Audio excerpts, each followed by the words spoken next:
Do you ever just look up at the sky sometimes and wonder, why is it the same? Whether you're in a dusty place, Italian city, rooftop, or nuclear facility, the time of day is the same as always. Sometimes it might be cloudy or dusk, maybe a little snowy, yet we remain deprived from ever seeing the other side, a whole nother world from a completely different perspective, forever out of our reach. Such a tragedy. They say crime never sleeps, but it seems everyone needs to recharge after a hard day's work. Or is this the only thing we know, afraid of venturing into the unknown darkness that exists? I'm not kidding when I bring up something as trivial as the time of day in static virtual worlds within a video game where matches are at most an hour long. Still, my concerns are unmistakable, and this is why I want to ask, where is the moon? You can call this a hyperbolic obsession, which is a term for a state of mind I just made up.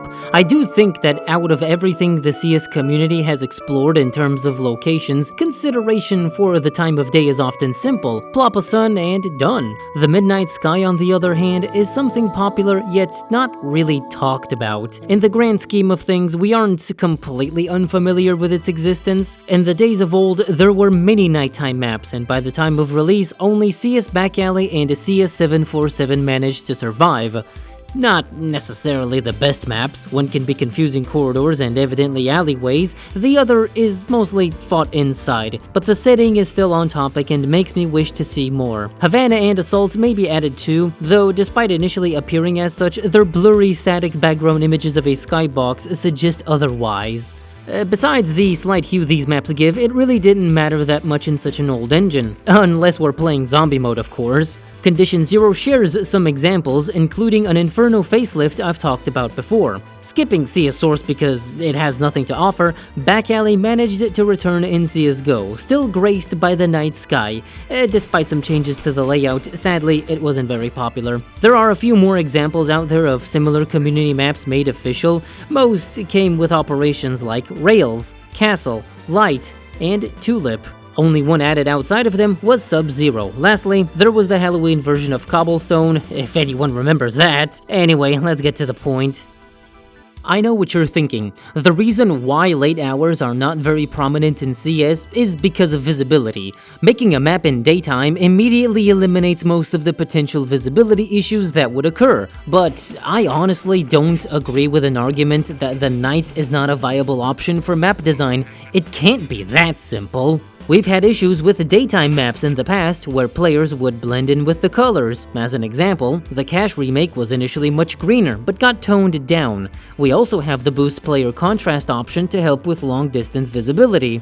Also, it's not even entirely about readability. I think it's a matter of precedent being set, which isn't surprising considering how much the CS community hates change. But until something happens, only then can we truly appreciate it. I'm not saying mappers aren't producing enough, quite the contrary, there are plenty of them out there, just like the ones in the past that were made official. There are also conversions of the most iconic ones, and since we're all familiar with them, how different is it gonna be? Let's see.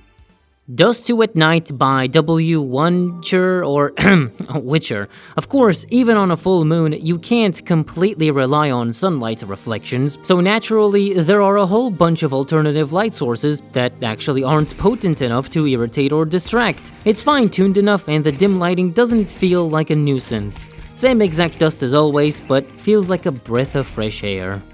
Inferno Night by Angel. This one is a bit of an oddball. Yeah, it looks great, but it's a little bit on the darker side. Despite having various illuminating objects all over the place, it fits these Italian streets quite well. I think this is all intentional and was meant for skin inspects more than anything. Disregarding all that, it's overall still great. Mirage Night by Mainardo is more of the same and probably my favorite of the bunch. You can probably tell how bright it is, and at the same time, candles, lamps, and torches are necessary but sparsely used. Visibility here is just as good as daytime Mirage while still completely flipping the vibe.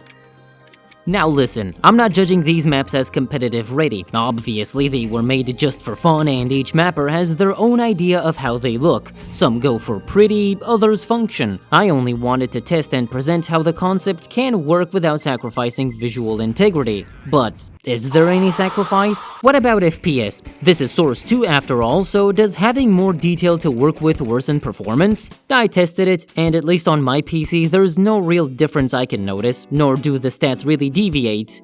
What about each player's monitor settings? If someone's brightness level is set to low or has HDR, can that hinder the experience? A nighttime map in CS isn't the same as switching to dark mode on a website after all. With so much to think about, is taking on such an endeavor even worth it instead of the easy way of making it bright like all the others? You know, let's extend this. It doesn't have to be just about night. How about sunset, dusk, or sunrise? I've mentioned there were maps in the past with varying time of day, and I believe they are just as valid. But why? Who cares? Is the time of day really that important? Honestly, yes. Again, I don't think it's the mapping community's fault, more so on us, for the collective mindset of sticking with comfort and conforming to standards. It's less about graphical fidelity or catching a vibe, but the sky can also play a huge part in establishing a map's aesthetic and give it character. It's not a problem in other games. TF2 has some very iconic maps that aren't Halloween related, and I know in CS visibility is really integral to being precise when shooting.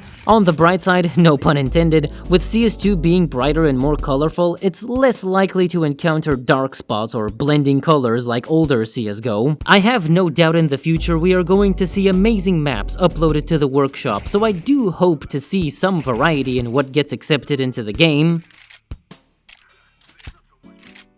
Maybe you still think this entire subject is rather pointless, and I wouldn't hold it against you. Perhaps I feel it's symbolic of something bigger in general. Counter-Strike has evolved a lot. If it didn't, then it wouldn't have been as relevant. At the same time, there is so much about it that has been the same, and I don't think that's bad, but there are other aspects which we still hold on to dearly and refuse to change. Now is not the time to elaborate extensively on this matter specifically, but don't think I mean something as simple as removing Dust 2 or replacing our favorite weapons. I really do believe that a different skybox and some lighting makes a big difference, even when applied to maps we are already familiar with. In the end, I merely wanted to shed some light on this topic because it deserves discussion. We don't often talk about such small things, but they can have a bigger impact than you might think. At the very least, we can all agree that the night is just cool. You can also put something wacky and alien for a skybox would be just as cool, but in this context, let's keep it realistic. On the other hand, what isn't realistic is having to swap my wardrobe because it's getting colder. No, seriously, when did the temperatures drop? I swear, it was summer yesterday. I'm not screwing around here.